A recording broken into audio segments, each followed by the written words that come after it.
کیا ہے. لیکن جب قرآن کے بارے میں یہ سوال آتا ہے تو ہم کیا کہ جناب رسول اکرم صلی اللہ علیہ وسلم نے خود یاد کیا اور پھر اپنی موجودگی میں وہ ساری آیتیں لکھوائیں. جس طرح سے وہ آیت نازل ہوتی تھی اسی طرح سے اس آیت کو لکھوایا. اور اس کے لیے تقریباً 20 صحابہ کی ڈیوٹی لگی ہوئی تھی. ہر وقت کوئی نہ کوئی صحابی حضور کے نزدیک رہے گا تاکہ جس وقت آیت نازل ہو جائے اس وقت لکھوا دیں. ان کو کاتبان وحی کہتے ہیں. ان کاتبان وحی میں حضرت ابوبکر صدیق، حضرت عمر فاروق، حضرت عثمان غنی، حضرت علی رضی اللہ عنہ، حضرت امیر معاویہ، زید بن ثابت، ابی بن کعب، عبادہ بن صامت، ابو طلحہ انصاری، ایک سے ایک تقریباً 20 صحابہ ہیں جو لکھنا جانتے تھے اور ان میں سے ہر وقت کوئی نہ کوئی حضور کے نزدیک رہتا تھا اور حضور فوراً بلا کر کے لکھوا دیتے تھے. اور اگر کبھی رات کا وقت ہوتا تھا اور وہاں کوئی صحابی اس وقت موجود نہیں ہے تو اگلے دن صبح سب سے پہلا کام یہ کرتے تھے کہ آپ علیہ السلام اس آیت کو لکھوا دیتے تھے اور ساتھ ساتھ یہ فرمایا فلاں سورت کے ساتھ اس آیت کو لکھ دو. حدیثی کتابوں میں خاص طور پر بخاری میں واقعہ موجود ہے اور کئی جگہ پر امام بخاری رحمہ اللہ تعالیٰ نے اس کو نقل فرمایا کہ حضرت نبی علیہ السلام ایک مرتبہ شاید تھکاوٹ تھی، اس تھکاوٹ کی وجہ سے تھوڑا لیٹے ہوئے سے تھے اور آیت نازل ہو گئی. لا يستوي القاعدون من المؤمنين غير الضرر والمجاهدون في سبيل الله. یہ آیت جب نازل ہوئی تو آیت اس طرح سے آئی لا يستوي القاعدون من المؤمنين والمجاهدون في سبيل الله. آیت جب نازل ہو گئی تو تھوڑی دیر میں حضور نبی علیہ السلام نے آیت سنائی لوگوں کو. یہ آیت پہنچ گئی ایک صحابی کو، وہ صحابی نابینا تھے. انہوں نے حاضر و عرض کیا یا رسول اللہ یہ آیت نازل ہو گئی ہے مگر میں تو نابینا ہوں، اس آیت پر میں عمل کر نہیں سکتا ہوں کیونکہ اس میں جو حکم دیا جا رہا ہے اس حکم کو پورا کرنے کے لیے آنکھوں کے لائٹ ضروری ہے. تو میرے اندر تو میں کبھی اس آیت کو پورا نہیں کر سکوں گا. حضور نبی اسی حال میں تھے.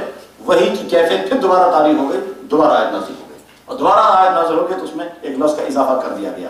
جو لوگ اپنے گھروں میں بیٹھے ہوئے ہیں وہ کبھی بھی ان کے برابر نہیں ہو سکتے. جو اللہ کے راستے میں دین کے لیے جہاد و مجاہدہ کر رہے ہوں وہ ان کے مقابلے میں نہیں آ سکتے ہیں سوائے اس کے کہ جو نابینا ہے وہ اسے محسوس نہ کرے. ایک صحابی کے لیے آیت میں قید آ گئی،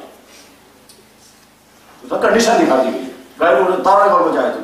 زید بن ثابت رضی اللہ عنہ کہتے ہیں جس وقت نبی علیہ السلام پر یہ آیت نازل ہوئی اس وقت حضور کا کہ ران مبارک یا حضور کا گھٹنا میری ٹانگ کے اوپر لگا ہوا تھا. تو جس وقت وہی نازل ہوئی تو مجھے ایسا لگا جیسے بہت بڑی چٹان میری ٹانگ پر ہے اور مجھے ایسا محسوس ہوا کہ میری ٹانگ کی میری ران کی اندر کی ہڈی ٹوٹ جائے، اتنا بوجھ پڑ گیا. بہرحال اس طرح سے حضور نبی علیہ السلام صحابہ کو آیت قرآن کریم لکھوا دیتے تھے. تو خود یاد کرنا، صحابہ کو لکھوانا اور ساتھ میں حکم دینا جو نازل ہو رہا ہے نمازوں میں پڑھو، جتنا نازل ہو رہا ہے اس کو نمازوں میں تلاوت کرو. تو آج صحابہ ایک طرف سے لوٹ کر کے رکھ رہے ہیں، نمازوں میں تلاوت ہو رہی ہے اور حضور نبی علیہ السلام خود یاد کیے ہوئے ہیں اور ساتھ میں مسجد نبوی کے اندر قرآن پڑھنے اور پڑھانے کا پورا نظام قائم تھا.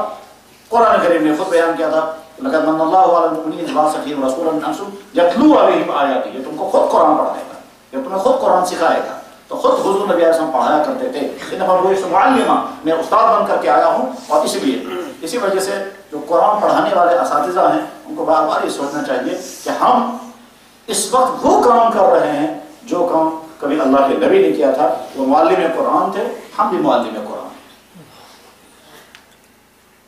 اور اس میں صحابہ قرآن کریم حضور سے پڑھنے اور یاد کرنے کی تمام کیفیات بیان کرتے رہتے تھے.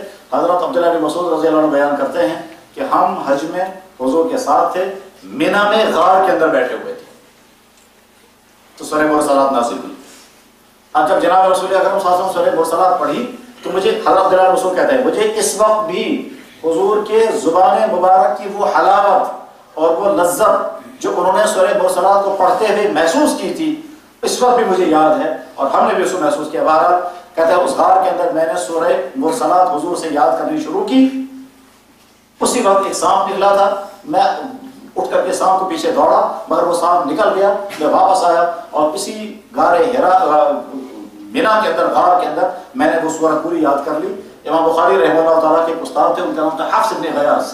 تو حفص ابن غیاث، حفص کہتے ہیں میرے والد غیاث نے کہا، حفص کہتے ہیں کہ میرے والد غیاث نے کہا کہ بیٹا میں تمہیں قرآن پڑھا رہا ہوں اور دیکھو اس سال ہمیں حج کرنے جانا ہے، سورہ مرسلات میں تمہیں اسی غار کے اندر پڑھاؤں گا جس غار کے اندر یہ سورت نازل ہوئی ہے. اور ہم کو لطف آئے گا وہاں پڑھاتے ہوئے، یہ کیفیت سوچتے ہوئے یہی یہ سورت نازل ہوئی ہے اور یہی باپ اپنے بیٹے کو پڑھا. مجھے یاد آتا ہے کہ ایک مرتبہ جب اللہ نے توفیق عطا فرمائی، ہم لوگ غار حرا میں چڑھے اور ارادہ یہ کیا کہ ہم رات کو جائیں گے، تو رات کو جاتے جاتے تہجد کے وقت وہاں سے چلے تو فجر کی نماز بعد غار حرا پر پہنچے.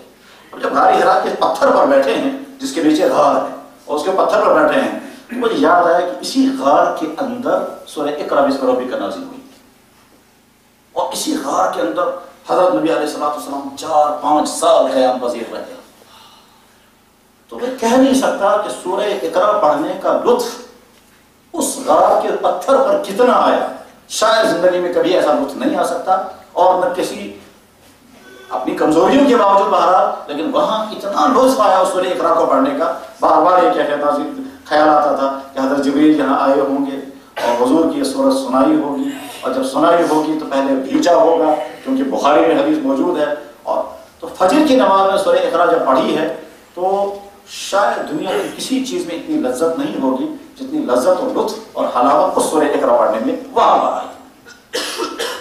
اس کے بعد ایک مرتبہ لیکن وہ کیا پھر واپس نہیں آ سکتی، وہ تو ایک ہی مرتبہ. شاید اللہ تعالیٰ کا ایک مرتبہ چکھا کے دیکھتے ہیں تم کو، بار بار تو نہیں، تمہاری صلاحیت ایسی ہے ایک مرتبہ تمہیں چکھا دیں گے کہ کتنا مزہ ہے اس میں، اور کیا تمہیں اندازہ ہو جائے گا کہ جہاں یہ سورت نازل ہوئی. بہرحال اس طرح سے صحابہ وہ کیفیت نظر کرتے ہیں، یہ آیت فلاں جگہ نازل ہوئی، صورتحال یہ تھی. حضور نبی علیہ السلام کا پورا قرآن نازل ہوا، آپ نے لکھوا دیا، صحابہ کو یاد کیا، یاد کرایا، خود بھی یاد کیا اور پڑھاتے بھی تھے. تو پڑھانے کا انتظام، لکھنے کا انتظام، صحابہ کو یاد کرنے کا آرڈر، اور اس کے نتیجے میں حضور کی موجودگی میں بہت سارے حافظ صحابہ تیار ہو گئے تھے، اور بہت سارے حافظ صحابہ تیار ہو گئے. پھر جناب رسول اکرم صلی اللہ علیہ وسلم نے سارا لکھوا دیا اور حضور دنیا سے رخصت ہوئے. اب جب سوال آئے گا قرآن کون سی زبان میں نازل ہوا، کہ عربی میں. کس نے نازل کیا؟ کہ اللہ نے. کون کہتا ہے؟ کہ اللہ تعالیٰ خود کہتے ہیں. حضور نے بھی کہا تھا، بار بار حضور نے کہا اللہ کی طرف سے قرآن نازل ہو رہا ہے. اللہ اور نبی کے درمیان واسطہ کون تھا؟ کہ حضرت جبریل علیہ السلام. ان کے بارے میں کوئی ڈاؤٹ تو نہیں کہ انہیں کوئی ملاوٹ کے کوئی ڈاؤٹ نہیں، قرآن ان کے بارے میں ضمانت دے رہا ہے. پھر نبی کے پاس جب قرآن آیا تو وہاں کوئی آیت چھوٹی تو نہیں ہے کہ نہیں ہے، اس کے لیے سارا الزام اللہ نے کر دیا تھا. پھر صحابہ کے ہاتھ میں جب قرآن پہنچا انہوں نے اس کو یاد رکھا کہ ہم اس سے زیادہ بہتر طور پر یاد کرنے والی اس دنیا میں کوئی قوم ہے ہی نہیں. صحابہ کے حافظے اتنے عجیب تھے کہ آج جب ہم ان حافظوں کے متعلق پڑھتے ہیں یا سنتے ہیں تو تعجب کھاتے ہیں کہ یہ انسانی تھے یا کچھ اور چیز تھی. مشہور انسان گزرے ہیں، ان کا نام تھا وحشی. یہ وہ شخص ہے کہ جس نے حضرت حمزہ رضی اللہ عنہ کو شہید کیا غزوہ احد میں، اور یہ نیزہ مارنا جانتے تھے اور نیزہ مارنے میں پوری مہارت تھی، اور جہاں وہ چاہتا تھا وہاں نیزہ مار دیتا تھا. بچنے کی کوشش کوئی کتنی کرے، لیکن جب وہ نیزہ مارتا تھا تو ٹھیک وہیں لگتا تھا جہاں وہ جہاں مارنے کا اس کا ارادہ ہوتا تھا. حتیٰ کہ یہ بھی کہا جاتا تھا کہ وہ اگر آنکھ کے اندر نیزہ مارنا چاہے گا تو وہی مار دے گا، اور آدمی کتنا ہی بچنے کی کوشش کرے لیکن اس کی مہارت تھی وہ مار ہی دیتا. بہرحال نیزہ مارنے کی اس کو مہارت تھی، اسی مہارت کا اس نے فائدہ اٹھایا کہ حضرت حمزہ رضی اللہ عنہ کو شہید کیا. اس وقت وہ حالت کفر میں تھے. فتح مکہ کے موقع پر وہ مسلمان ہو گئے، حضور کی خدمت میں آئے. آپ نے فرمایا تمہارا اسلام میں قبول کرتا ہوں، مگر کبھی بھی میری نظروں کے سامنے مت آیا کرنا، کیونکہ تم کو دیکھ کر کے مجھے یاد آتا ہے حمزہ کے ساتھ کیا کیا ہوا تھا. اور جب مجھے حمزہ کا یاد کا خیال آتا ہے تو اس کے نتیجے میں نبی کے دل میں جو تقدر اور جو انقباض ہوگا، اس تقدر اور انقباض کے اثرات تمہارے ایمان پر پڑیں گے. اس لیے تو میرے سامنے بتایا کرو. انہوں نے اس کے حضرت بالکل ٹھیک ہے، چنانچہ وہیں اسی وقت نکل کر ملک شام پہنچ گئے. جب تک جناب رسول اکرم صلی اللہ علیہ وسلم اس دنیا میں تشریف فرما رہے، وہ سامنے نہیں آئے. جب حضور دنیا سے رخصت ہو گئے تو ملک شام سے وہ پہنچ گئے مدینہ. اور اس وقت مدینہ منورہ میں فوج روانہ ہو رہی تھی ایک جھوٹے نبی مسیلمہ کذاب کا پیچھا کرنے کے لیے. تو یہ وحشی چلا گیا، اور چونکہ مہارت تھی تو اس نے سوچا میں نے بہت بڑا جرم کیا ہے، حضور کے چچا کو میں نے شہید کیا. اب اس بڑے جرم کی تلافی کے لیے میں بہت بڑا کارنامہ میں انجام دے سکتا ہوں، وہ یہ کہ اس جھوٹا نبی اگر میرے ہاتھ سے مارا گیا تو میں کہہ سکوں گا بعد میں ادھر سے بہت بڑا جرم میں نے کیا ہے، مگر ادھر سے بہت بڑا کارنامہ میں نے کیا. چنانچہ مسیلمہ کذاب اسی کے ہاتھوں سے زخمی ہوا تھا، وہ بعد میں مر گیا. تو جب اسے لوگ کہتے تھے آپ نے حمزہ کو شہید کیا، کہتا ہاں حمزہ کو بھی شہید کیا، مگر مسیلمہ بھی میں نہیں مارا. یہ وحشی ابن حرب، اس کی کوئی بہت دین کی لمبی تاریخ نہیں ہے. یہ حضور کے ساتھ زیادہ رہا بھی نہیں ہے، حضور کے زمانے میں یہ حافظ بھی نہیں بنا. اس کے حافظے کے بارے میں کوئی عجیب گواہیاں بھی نہیں ہیں. لیکن حالات اس کی کیا ہے؟ بخاری میں حدیث ہے. یہ ملک شام میں تھے 2 شخص، ایک کا نام تھا عبید اللہ ابن عدی ابن خیار اور دوسرا کا نام تھا عمرو ابن امیہ زمری اور عبید اللہ ابن عدی ابن خیار. یہ دونوں آدمی مدینہ طیبہ سے ملک شام پہنچے اور ایک نے دوسرے سے کہا میں نے سنا ہے یہاں کہیں وہ وحشی ہے، حضور کے بہت بعد کے زمانے کی بات ہے، تو چلو اس سے ملاقات کرتے ہیں. اور ایسا کریں گے ملاقات، آپ اس سے ملیں گے اور ملنے کے بعد اس سے پوچھیں گے غزوہ احد میں تم نے کیسے حضرت حمزہ کو شہید کیا تھا، اس سے پوچھیں گے. چلو تو ملاقات کرتے ہیں. بہرحال معلومات کی بھائی یہاں کہیں کو وحشی ہیں. لوگوں نے بتایا ہاں فلاں جگہ نالے میں ایک جھونپڑی ہے، اس جھونپڑی کے باہر ایک آدمی تمہیں نظر آئے گا، کالا انسان، کالا رنگ، حبشی، بس سمجھ لینا وہی ہے. چنانچہ سخت گرمیوں کا زمانہ تھا اور ان دونوں نے چلنا شروع کیا. کیونکہ تیز دھوپ تھی، گرد و غبار اڑ رہی تھی، لوہیں چل رہی تھی. اس لوہیں چلنے کی وجہ سے وہ اپنا چہرہ چھپا کر کے چل رہے تھے. باہر چلتے چلتے عبید اللہ ابن عدی چونکہ جسمانی طور پر تھوڑے کمزور تھے، اس نے اپنا امامہ سر پر باندھنے کے بعد پھر یہاں سے منہ لپیٹا تاکہ گرد و غبار سے چہرہ بچے، اور منہ لپیٹے ہوئے تھے اور پہنچ گئے وہاں. جب وہاں پہنچے تو دیکھا ایک جھونپڑی کے باہر ایک آدمی بیٹھا ہوا ہے، بوڑھا ہے، کالے جسم کا ہے مگر بہت پھولا ہوا جسم ہے. انہوں نے اس کو سلام کیا، اس نے آنکھیں اٹھا کر کے وعلیکم السلام کہا. عمرو ابن امیہ نے اس سے کہا یہ آدمی جو میرے ساتھ ہے آپ اس کو پہچان سکتے ہو؟ ابھی اس نے چہرہ بھی نہیں دیکھا. تو پاؤں دیکھنے کے بعد پھر اوپر نظر کی، پھر نیچے پاؤں دیکھا اور دیکھنے کے بعد کہتا ہے میں فلاں آدمی کے گھر میں غلام تھا، اس کے گھر میں ایک بچہ پیدا ہوا تھا، میرے مالک نے مجھ سے یہ کہا کہ اس بچے کو فلاں عورت کے پاس لے جاؤ دودھ پلانے کے لیے. اس بچے کو میں گود میں لے کر کے دودھ پلانے کے لیے گیا، وہ بچہ جس پاؤں کا تھا مجھے لگتا ہے یہ وہی آدمی ہے، اور تقریباً 50 سال کا زمانہ گزر چکا تھا. یہ وہی عبید اللہ ابن عدی ابن خیار، یہ وہی شخص ہے. ایسے عجیب ان کی سوچیں، ایسے عجیب ان کے حافظے اور ایسا عجیب ان کا انداز تھا پہچاننے کا. تو 50 سال پہلے دودھ پیتے بچے کا پاؤں اس نے دیکھا ہے اور آج 50 سال کا بوڑھا انسان ہے اور بوڑھے انسان کا پاؤں دیکھ کر کہتا ہے مجھے لگتا ہے یہ وہی. کیا یہ کون سی قسم ہے دنیا؟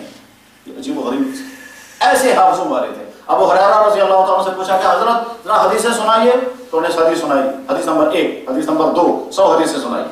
1 سال کے بعد پھر اسی بادشاہ نے پھر پوچھا ابو ہریرہ حدیثیں سنائی، تو اسی ترتیب سے پھر حدیثیں سنائی. حدیث نمبر 1 پر حدیث سنائی، لفظ بھی نہیں بدلنے دیا، الفاظ تک بھی محفوظ رکھتے تھے. ایسے حافظوں والی قوم تھی. تو جناب رسول اکرم صلی اللہ علیہ وسلم نے قرآن خود یاد کیا، صحابہ کو یاد کرایا، نوٹ کرایا اور نمازوں میں اس کو پڑھنے کا حکم جاری کر دیا. اور ہر سال رمضان میں خود سنا اور سنایا. اور پھر رمضان میں تمام صحابہ جب تراویح پڑھتے تھے تو سارا قرآن سنتے تھے. اس طرح سے قرآن امت کے ہاتھوں میں آیا. پھر عمر صدیق رضی اللہ تعالیٰ کے زمانہ جب تھا اور مسیلمہ کذاب کی جنگ ہو گئی تو اس میں کئی حافظ صحابہ شہید ہو گئے. جب کئی حافظ صحابہ شہید ہو گئے تو عمر بن خطاب رضی اللہ تعالیٰ نے حضرت ابوبکر صدیق سے عرض کیا حضرت میرے ذہن میں تجویز آ رہی ہے اور وہ یہ کہ آپ قرآن کو ایک جگہ ایک کاپی میں نوٹ کرا دیں. تو حضرت ابوبکر صدیق رضی اللہ عنہ نے کہا وہ کام ہم کیسے کر سکتے ہیں جو کام اللہ کے نبی نے نہیں کیا. خود اللہ کے نبی نے لکھوایا تو ہے مگر ایک فائل کے اندر اس قرآن کو جمع نہیں کرا تو ہم کیسے کر سکتے ہیں. حضرت عمر بن خطاب نے بار بار عرض کیا حضرت آپ مان لیں، آپ سوچ لیں، اسی میں بہتری ہے، قرآن ضائع ہونے کا خطرہ ہے. حافظ صحابہ شہید ہو چکے ہیں اور آگے اسی طرح سے قتال ہوتا رہے گا، حافظ صحابہ اور شہید ہو جائیں گے تو بعد میں کیسے ہم کہیں گے کہ صاحب قرآن محفوظ ہے یا نہیں. اس بیچ میں ایک خطرہ اور تھا. اور وہ خطرہ کیا تھا؟ ایسا ہو سکتا تھا کہ کبھی کسی صحابی نے قرآن کریم کی آیت نوٹ کی اور اسی مجلس میں حضور نبی علیہ السلام نے کوئی بات ارشاد فرمائی اور اس شخص نے وہ حضور کی بات اسی آیت کے ساتھ نوٹ کر دی. آگے لوگوں کو کیسے پتا چلتا کہ یہ آیت ہے یعنی کلام خداوندی ہے اور یہ حدیث ہے کلام رسول ہے، فرق ہی نہیں معلوم ہوتا. اس لیے جناب رسول اکرم صلی اللہ علیہ وسلم نے اعلان کر دیا تھا خبردار قرآن کے علاوہ اور کچھ مت لکھا کرو. لا تکتبوا عنی غیر القرآن، قرآن کے علاوہ کچھ مت لکھنا، صرف قرآن لکھا کرو. اس وقت حدیثیں ضائع ہو جاتی. خطرہ تھا اس بات کا، لیکن نہیں، حضور کو معلوم تھا کہ جب میں ان صحابہ کو کہوں گا حدیثیں مت لکھو یہ زبان یاد رکھیں گے. اس وقت قرآن کو محفوظ رکھنا ہے، کہیں ایسا نہ ہو کہ کلام رسول کلام خدا کے ساتھ مل جائے گا اور پھر کلام خدا خالص نہیں رہ سکے گا. تو حضور کے منع کرنے کی وجہ سے صحابہ نے حدیث شریف میں جوڑ دی. حضرت عبداللہ بن عامر بن عاص کہتے ہیں کہ میں نے حدیثوں کے بڑا دفتر تیار کیا تھا، لیکن جب بعد میں حضور نے ایسا منع کرتے تو میں نے لکھنا چھوڑ دیا. کیا اس کے معنی ہے کہ حدیثیں دنیا میں ضائع ہو جائیں؟ کہ نہیں، اس کا الگ انتظام ہے. لیکن قرآن کو محفوظ کرنے کے لیے اور قرآن کے اندر ملاوٹ نہیں ہونی چاہیے کلام رسول کی، اس غرض کے لیے اللہ کے نبی نے بھی کہا دنیا کی باقی کتابیں اس طرح کی تحقیقات اور اس طرح کے تحفظات اور احتیاطوں کو سوچ بھی نہیں سکتی. بہرحال ابو بکر صدیق رضی اللہ عنہ کے زمانے میں جب حضرت عمر بن فاروق نے عمر بن خطاب رضی اللہ عنہ نے اصرار کیا کہ حضرت قرآن کریم کو جمع کر دیں، پہلے تو مانے نہیں. جب حضرت عمر زیادہ اصرار کرتے رہے تو ابو بکر صدیق کہتے ہیں کہ اللہ نے میرا شرح صدر کر دیا، میں مطمئن ہو گیا کہ ہاں مجھے بھی ایسا ہی کر لینا چاہیے. ان دونوں حضرات نے زید بن ثابت کو بلایا اور بلانے کے بعد کہا کہ ہم دونوں نے مشورہ کیا ہے کہ قرآن کو ایک جگہ جمع کریں گے اور یہ کام تمہارے حوالے کیا جا رہا ہے. تو حضرت زید بن ثابت نے کہا لو کلفتمونی علی نقل الجبال، اگر آپ لوگ مجھے حکم دیں گے کہ وزنی پہاڑ کو اپنی جگہ سے اٹھا کر دوسری جگہ لے آؤں تو یہ میرے لیے آسان ہے، مگر یہ کام میں کرنے کے لیے تیار نہیں جو کام اللہ کے نبی نے نہیں کیا. یہ دونوں حضرات ان کو سمجھاتے رہے تھے حتی شرح اللہ صدر زید بن ثابت، یہاں تک کہ زید بن ثابت کا دل بھی مطمئن ہو گیا. اب زید بن ثابت نے قرآن کریم جمع کرنا شروع کیا، جتنا لکھا ہوا جہاں چاہا تھا وہ سارا سمیٹ لیا اور سمیٹ کے بعد اپنے پاس رکھا. اس کا ایک سورت نوٹ کرتے تھے اور پھر کہتے تھے یہ سورت جن جن لوگوں نے نبی علیہ السلام سے سنی ہے وہ آ کر میرے پاس گواہی دیں. چنانچہ ایک آدمی آ کر کہتا ہے میں نے حضور سے یہ سورت سنی ہے تو سنائیے. اب وہ سناتا تھا اور انہوں نے جو کاپی بنائی اس کو دیکھتے تھے، الفاظ کے ویسے ہی ہیں، زیر زبر ویسے ہی پڑھ رہے ہیں یا نہیں، کوئی ملاوٹ تو نہیں، کوئی کمی زیادتی تو نہیں، بالکل ٹھیک. دوسرا گواہ تو دو تین آدمی جب گواہی دیتے تھے کہ ہم نے یہ آیت حضور سے سنی، انہی لفظوں کے ساتھ سنی ہے، تب اس کو ٹک کرتے تھے. اس طرح سے پورا قرآن جمع ہو گیا. اور پورا قرآن جمع ہونے کے بعد چونکہ زید بن ثابت خود بھی حافظ تھے تو انہوں نے کہا ایک مرتبہ پھر پڑھ کے دیکھتا ہوں میں. چنانچہ پڑھتے رہے تو انہوں نے کہا اب 2 آیتیں تو اس میں نہیں، وہ آیتیں مجھے یاد ہے میں نے حضور سے سنی ہے اور اس میں نہیں آ رہی ہے وہ آیتیں، وہ کہاں ہیں؟ اور اس کا کوئی گواہی دینے والا بھی نہیں مل رہا ہے. لقد جاءکم رسول من انفسکم عزیز علیہ ما عنتم حریص علیکم بالمؤمنین رؤوف رحیم. ایک آیت یہ اور ایک دوسری آیت ہے سورہ احزاب کی. پریشان ہو گئے، آیت تو ہے یہ قرآن کی مگر اس جو ہم نے کاپی تیار کی اس کاپی میں وہ آیت نہیں آ رہی ہے تو کیا ہم اس آیت کو چھوڑ دیں؟ مگر چھوڑ نہیں سکتے، قرآن ضائع ہو جائے گا. تو انتظار کرتے رہے، معلومات کرتے رہے، یہاں تک ایک شخص آ گیا. پوچھا بھائی اس آیت کے بارے میں تم کچھ کہہ سکتے ہو؟ کہنے لگا ہاں میں گواہی دیتا ہوں کہ میرا حضور نے سنی. کہا ذرا سناؤ آیت. انہوں نے آیت سنائی تو ٹھیک اسی طرح سے جس طرح سے ان کو یاد تھی. کہنے لگے آیت تو مل گئی اور آیت کا گواہ بھی مل گیا مگر گواہ ملا ایک اور گواہ ہونے چاہیے 2. جو سوچ ہی رہے تھے تو اس میں دوسرا عجوبہ ہو گیا. اور عجوبہ کیا ہو گیا؟ ایک صحابی آئے، انہوں نے آ کر کہا زید بن ثابت آپ جانتے ہو یہ کون ہے؟ کہا خزیمہ بن ثابت. اور کون؟ کہا لگا نہیں خزیمہ ثابت تو ہیں یہ مگر ان کے ساتھ ایک واقعہ ہوا ہے جو شاید آپ کو معلوم نہیں. مطلب کیا؟ کہ ایک مرتبہ حضرت نبی علیہ السلام کو ایک یہودی نے کہا آپ جو کہہ رہے ہیں اس کے لیے گواہ لائیے. حضور نے فرمایا میرے پاس اس بات کے لیے گواہ نہیں ہے. اس نے کہا جب گواہ نہیں ہے تو میں کیسے آپ کی بات مان سکتا ہوں؟ یہودی نے کہا. تو خزیمہ بن ثابت نے اس وقت کھڑے ہو کر کہا تھا یا رسول اللہ میں گواہی دیتا ہوں آپ کے حق میں. حضور نے فرمایا تم کیسے گواہی دے رہے ہو جب تم تھے ہی نہیں اس وقت؟ خزیمہ نے کہا یا رسول اللہ میں اس لیے گواہی دیتا ہوں کہ آپ اللہ کے رسول ہیں، آپ کی زبان سے جو نکلتا ہے وہ حق ہوتا ہے. جب اس چیز کے بارے میں آپ دعویٰ کر رہے ہیں تو اس کا مطلب آپ کا دعویٰ سچا ہوگا، میں گواہی دیتا ہوں. حضور نبی علیہ السلام نے فرمایا خزیمہ آج کے بعد تمہاری ایک کی گواہی 2 کے برابر. تو آیت کے لیے 2 گواہ، ایک ہی کی گواہی 2 کے برابر. اس طرح سے پورا قرآن کریم ایک کاپی میں جمع ہو گیا. اور اب جب مرکز خلافت خلیفۃ المسلمین کے ہاتھ میں یہ کاپی اوریجنل کاپی پہنچ گئی تو باقاعدہ میٹنگ ہوئی کہ اس کاپی کو کہاں رکھا جائے گا. یہ سرکاری طور پر تیار کی ہوئی قرآن کریم کی خصوصی کاپی ہے. پھر بھائیو یہ جو تاریخ میں سنا رہا ہوں باقی مذہبوں کی کتابیں اس طرح کی تاریخ سے محروم. ایک ایک جز پر ہم نے تحقیقات کی ہماری امت مسلمہ نے. بلکہ خزیمہ بن ثابت یہ بھی کہتے ہیں کہ جب میں نے قرآن کو جمع کرنا شروع کیا تو کس کس کاغذ پر لکھے ہوئے، وہ کاغذ کیسا تھا، وہ ہڈیاں کیسی تھی، وہ پتھر کیسے تھے، ان میں روشنائی کیسے استعمال ہوئی تھی جن پر یہ سارا قرآن لکھا ہوا تھا. تو جمع تو ریکارڈ میں نے وہ رکے جمع کیے، وہ کھالیں جمع کی جن پر وہ قرآن لکھا جاتا تھا، وہ ہڈیاں جمع کی جن پر وہ قرآن لکھا ہوا تھا، تو وہ ہڈیاں، وہ کھالیں، وہ پتے، وہ کھجور کی چھالیں، یہ ساری چیزیں جمع کرنے کے بعد پھر میں نے ایک نئی کاپی تیار کی ہے، اور اس کے لیے باقاعدہ اہتمام کے ساتھ ایک بکری کے کھالوں کی کاپی تیار کی گئی، اور اس کھال پر وہ قرآن کریم لکھا گیا۔ جب وہ اوریجنل کاپی تیار ہوئی، باقاعدہ میٹنگ ہوئی کہ اس کاپی کو کہاں رکھا جائے گا۔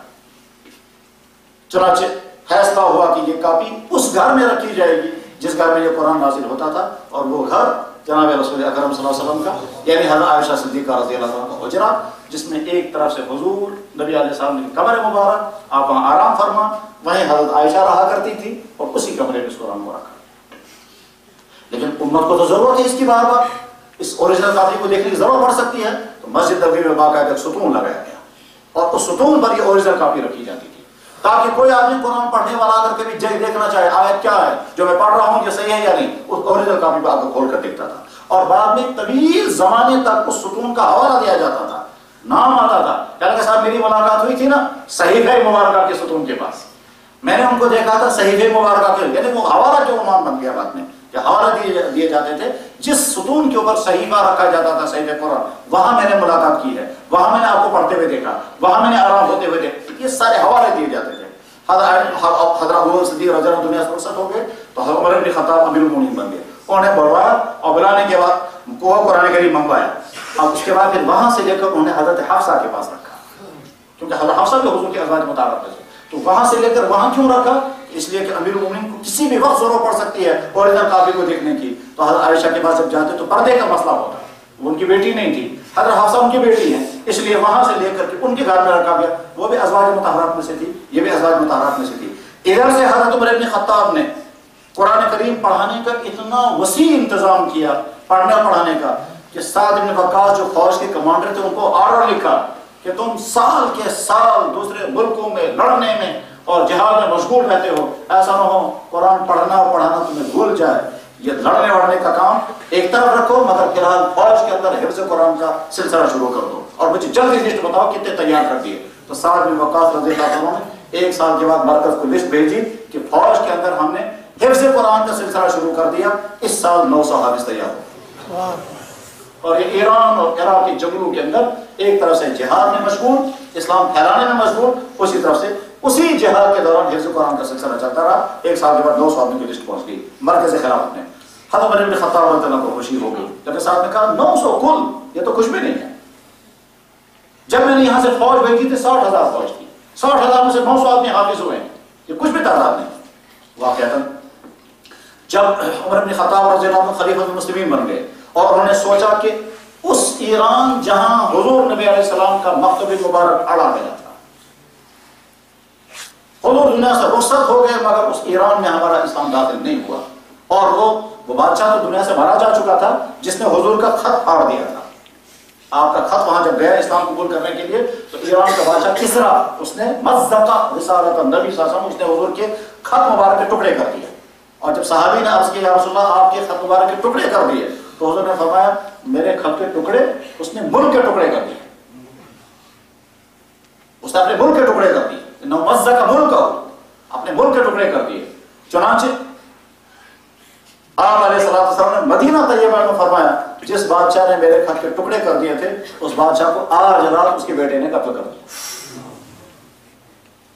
اس بادشاہ نے، اس کا کسرا اس کا نام تھا، اس نے آرڈر بھیجا تھا جس نبی نے مجھے یہ خط لکھا ہے اس نے میری توہین کی ہے، اس نبی کو گرفتار کر کے میرے دربار میں حاضر کرو، تو اس نے گرفتار کرنے کا آرڈر بھیجا تھا، اور وہ دو آدمی پہنچ گئے حضور کے پاس، ایک کا نام تھا باب ہوئے، ایک کا نام تھا خسر ہوئے، یہ دونوں حضور کے یہاں پہنچے ہیں اور داڑھی مونڈے ہوئے تھے۔ تو حضور نبی علیہ السلام نے فرمایا تم نے داڑیاں کیوں صاف کی ہیں؟ انہوں نے کہا ہمارے رب نے ہمیں حکم دیا ہے داڑیاں صاف کرو۔ حضور نے فرمایا میرے رب نے مجھے حکم دیا داڑھی رکھو۔ اس کے بعد آپ کیوں آئے ہو؟ تم کہنے لگا آپ کو گرفتار کرنے کے لیے۔ کس نے کہا؟ کہ ہمارے رب نے کہا ہے۔ حضور نے ان کو ٹھہرایا رات کو، ان کے مہمان نوازی کے لیے ایک جگہ ایک آدمی کے حوالے کیا، اگلے دن صبح بلا کر کے فرمایا جس تمہارے رب نے، جس تمہارے بادشاہ نے تم کو بھیجا تھا مجھے گرفتار کرنے کے لیے، اس کے بیٹے شیروے نے اسے آج رات قتل کر دیا۔ تو کہنے لگا آپ کو کیسے معلوم؟ یہاں سے تو ایران پہنچنے میں 1.5 مہینہ لگتا ہے، کم سے کم 1 مہینہ، تو آپ کو خبر ہے؟ اللہ کا نبی۔ چنانچہ شیروے نے اپنے ظالم باپ کو قتل کر دیا تھا، تو جس نے خط توڑ پھاڑ دیا تھا وہ تو مارا جا چکا تھا. اس کے بعد اس ملک کے سربراہ پر سربراہ بدلتے گئے، یہاں تک ایک وقت آیا کہ عورت سربراہ بن گئی. حضور نبی علیہ السلام نے مدینہ طیبہ میں فرمایا وہ قوم کبھی فلاح نہیں پا سکتی جس قوم کا سربراہ عورت بن جائے. بہرحال عمر بن خطاب رضی اللہ عنہ کا زمانہ تھا، آپ نے فوج تیار کی، 60,000 کا لشکر روانہ ہوا ہے. تو عمر بن خطاب رضی اللہ عنہ نے حضرت سعد بن وقاص سے فرمایا 60,000 کے لشکر میں تم نے 900 حافظ تیار کیے تو کچھ بھی نہیں ہے، اور زیادہ محنت کرو اس پر. اس طرح سے قرآن پڑھنے اور پڑھانے کا سلسلہ حضرت عمر بن خطاب رضی اللہ عنہ نے اپنے زمانے خلافت میں شروع کیا. اسلام پھیلتا گیا، قرآن پڑھا جاتا رہا، سمجھا جاتا رہا، لیکن ابھی قرآن کریم میں زیر زبریں نہیں تھی. اس کے بعد پھر حضرت عثمان غنی کا زمانہ آیا. عثمان غنی رضی اللہ عنہ کے زمانے میں ایک مسئلہ پیدا ہوا، جیسا قرآن پڑھنے میں آپس میں اختلافات ہونے لگے. ایک اس طرح سے پڑھتا تھا، دوسرا اس طرح سے پڑھتا تھا.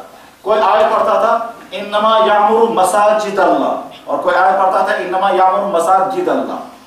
کوئی آیت پڑھتا تھا اذا جاء نصر اللہ، اور کوئی پڑھتا تھا اذا گاء نصر اللہ.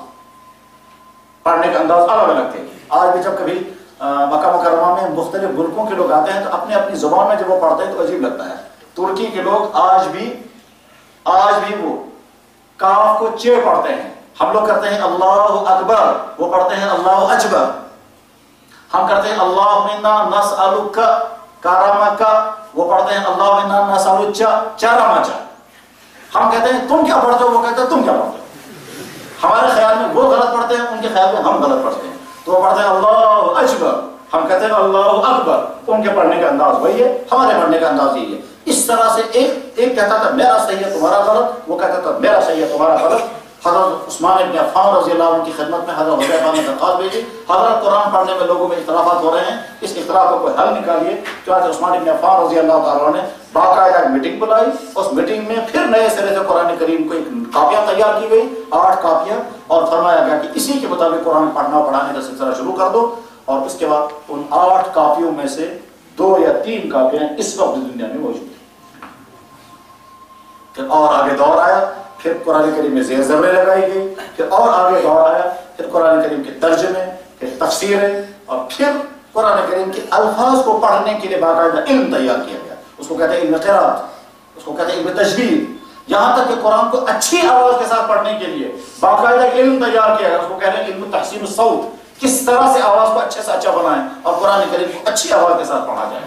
من لم یتغنى بالقرآن فلیس منا، جب قرآن کو اگر اچھی آواز کے ساتھ کوئی نہیں پڑھتا ہے تو ہم میں سے نہیں. قرآن اچھی آواز سے پڑھنا ہے.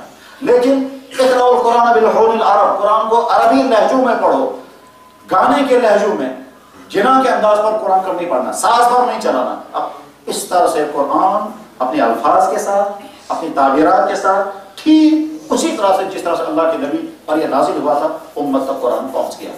اب جس مذہب کی بنیادی کتاب اتنے ریکارڈ کے ساتھ امت تک آئی ہو وہی مذہب سچا ہوگا، اور جس مذہب کے پاس یہ کتاب محفوظ نہیں وہ مذہب سچا نہیں ہو سکتا.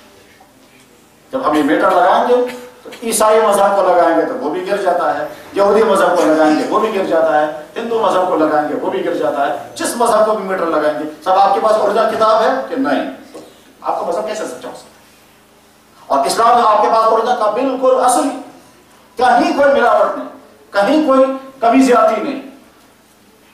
کہنے والا کہہ سکتا ہے کہ تم مسلمان ہو، اپنی کتاب کی تعریفیں کر رہے ہو. جی ہم مسلمان ہی نہیں، دنیا کے تمام تحقیقات کرنے والے افراد، چاہے وہ مسلمانوں میں سے ہوں چاہے دوسری قوموں میں سے ہوں، وہ تمام تحقیقات کرنے والے افراد کی تحقیق یہی بتاتی ہے. چنانچہ ایک مرتبہ جرمنی کی مشہور یونیورسٹی میونخ میں ایک ادارہ قائم کیا گیا تھا اسی غرض کے لیے کہ قرآن کو ہم ملا کر کے چیک کر کے دیکھیں گے اس میں کوئی گڑبڑ ہوئی ہے یا نہیں. ادارے کے تمام افراد یہودی تھے، ادارہ بھی یہودیوں کا ہی تھا.